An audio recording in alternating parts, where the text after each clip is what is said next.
부산의 한 중학교 안에 있는 레슬링장에서 훈련이 한창인 모습입니다. 중1 아들은 소년체전에도 나가며 경험을 쌓고 열심히 운동을 배웠다고 하는데요. 그러던 어느 날 아들은 훈련 중 갑작스런 사고로 사지가 마비되고 말았습니다. 대체 그날 무슨 일이 있었던 걸까요? 레슬링을 시작한 지 7개월 정도 된 중1 아들이 훈련 도중 사고로 현재 사지 마비 상태에 빠졌다는 제보입니다.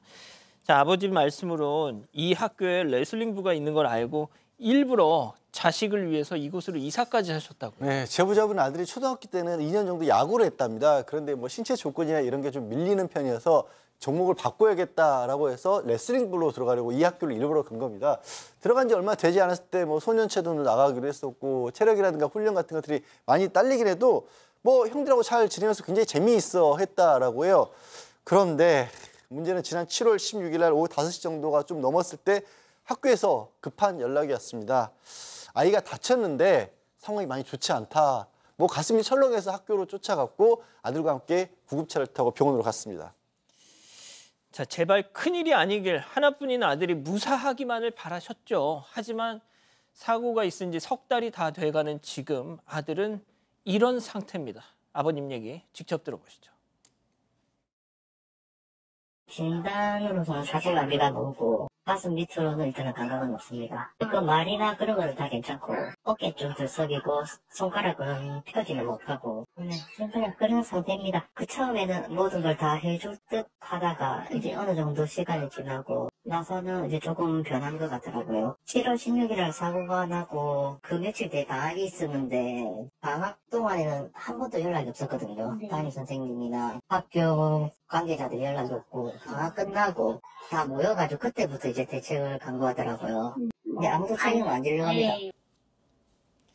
자, 가슴 밑으로는 감각이 없다고. 의식은 있는 겁니까?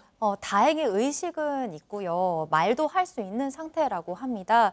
다만 이 척추 손상, 그러니까 사지 마비를 동반한 경추 5번과 6번 탈구로 사고 당일날 수술을 받았는데 아들이 지금까지도 가슴 아래쪽 부분으로는 감각이 없다고 합니다. 아까 어깨를 좀 들썩일 수는 있는데 손가락은 펴지 못하는 상태라고 아버님이 말씀을 하셨죠.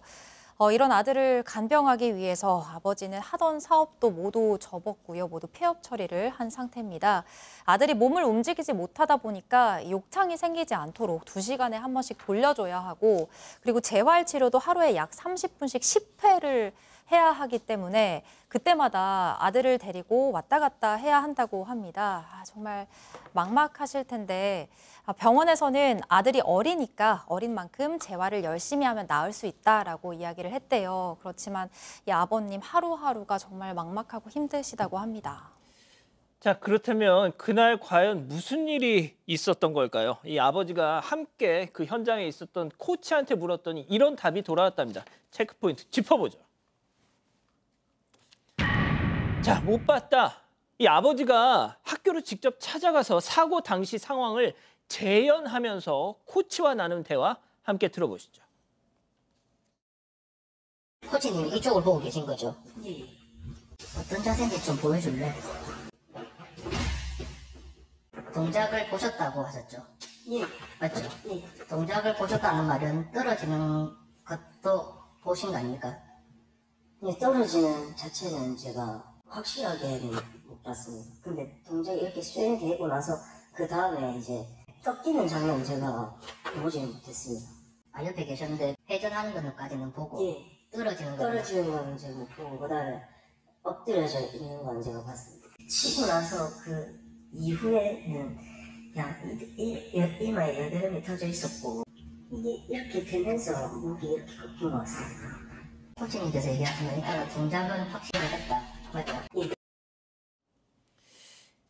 박 변호사님이 좀 설명 좀 해주시죠. 자, 이제 이 훈련장 앞에 CCTV가 없습니다. 그래서 정확하게 찍히진 않았는데 일단은 얘기를 좀 들어보니까 코치 포함해서 4명이 있다가 그중에 1명은 어디 가고 3명이 훈련을 이어갔다고 합니다. 3학년 학생하고 지금 제보자 아들하고 이제 같이 훈련을 했었는데 뭐 3학년 형이니까요. 뭐 업어치기, 엉치거리, 뭐 연습 같은 걸 하는데 그걸 하다가 중간에 했던 게 팔 끌기 후 안아 던지기. 이게 영어로 수플렉스라고 해요. 뭐 레슬링에서 꽃이라고 빌리는 기술인데 잡아가지고 이게 껴 머리 저렇게. 뒤로 넘기는 겁니다. 예. 뒤로 넘기는 거. 저 기술을 이제 하면서 이제 문제가 발생했다라고 하는데 코치 얘기가 좀 중요합니다. 이 코치는 바로 옆에서 보기는 봤는데 이렇게 넘길 때 요겁니다. 요게 슈플렉스 안아 넘기기 기술인데 저럴 때 어떻게 넘어지고 어떻게 다치는 건 못 봤다고 해요. 넘기는 거는 봤는데 하는 모습은 못 봤다라고 주장을 하고 있고 다만 이제 이마에 여드름이 터져 있는 걸 봤을 때는 아마 제대로 넘어지지 않고 이마부터 떨어지면서 사고가 발생한 게 아닌가 추측할 수 있는 부분이라고 합니다. 그러니까 이마로 떨어지면서 참 이런 말씀 좀 드리긴 그렇지만 목이 이제 꺾인 것 같다. 뭐.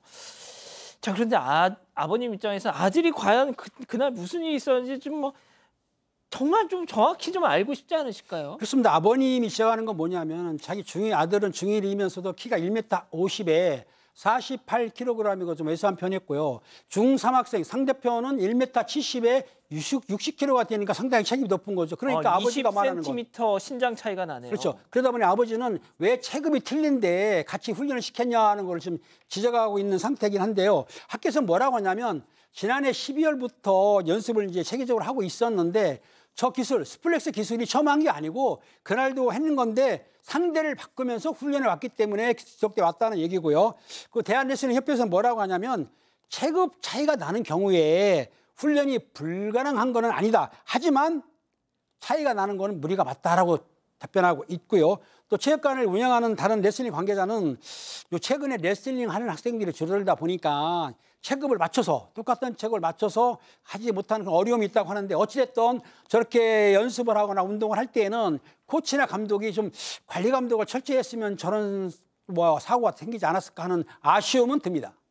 자, 신장 20cm 차이, 체중 12kg 차이. 더군다나 이 사고를 당한 학생은 중학교 1학년, 그 상대는 중학교 3학년 형.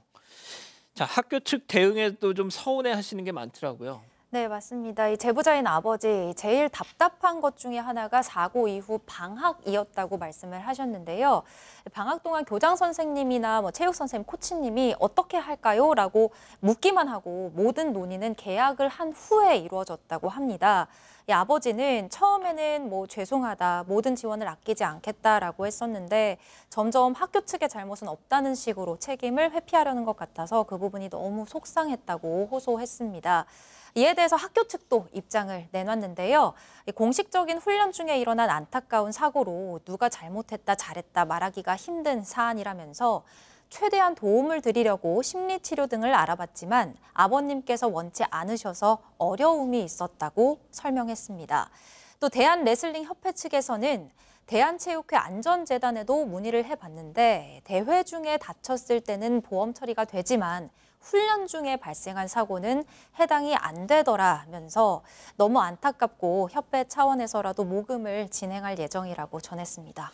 자, 지금 이 아버님은 생업을 중단하고 아들 병수발에만 지금 올인하고 계시는데 이거 어떻게 법적으로 좀 방법이 없나요? 일단 학교 내에서 활동에서 관련해서 사고가 났을 경우에 학교 안전공제회가 있습니다. 그 회를 대상으로 해서 공제 청구 소송을 제기해 볼 수도 있을 것 같은데 이 비슷한 사례가 2008년도에도 있었어요. 그때도 중학교 레슬링부 학생이었었고 마찬가지로 사지마비와 경추골절이 있었던 겁니다. 그때 법원에서는 이제 일부를 인용을 해서 9억 원 지급을 하라라고 했거든요. 당시에는 학생 측에도 과실이 있는 거 아니냐라는 게 재판에서 다뤄지긴 했는데 법원의 판결이 그렇습니다. 과실이 있더라도 학교 안전사고로 인한 학생 입은 피해는 빨리 필요한 부분을 보상해 줘야 되는 것 자체가 학교 안전공제의 목적이다라고 해서 손해배상 청구를 인정을 했었거든요. 이쪽을 한번 좀 알아보시는 게 낫지 않을까 싶습니다. 예, 알겠습니다.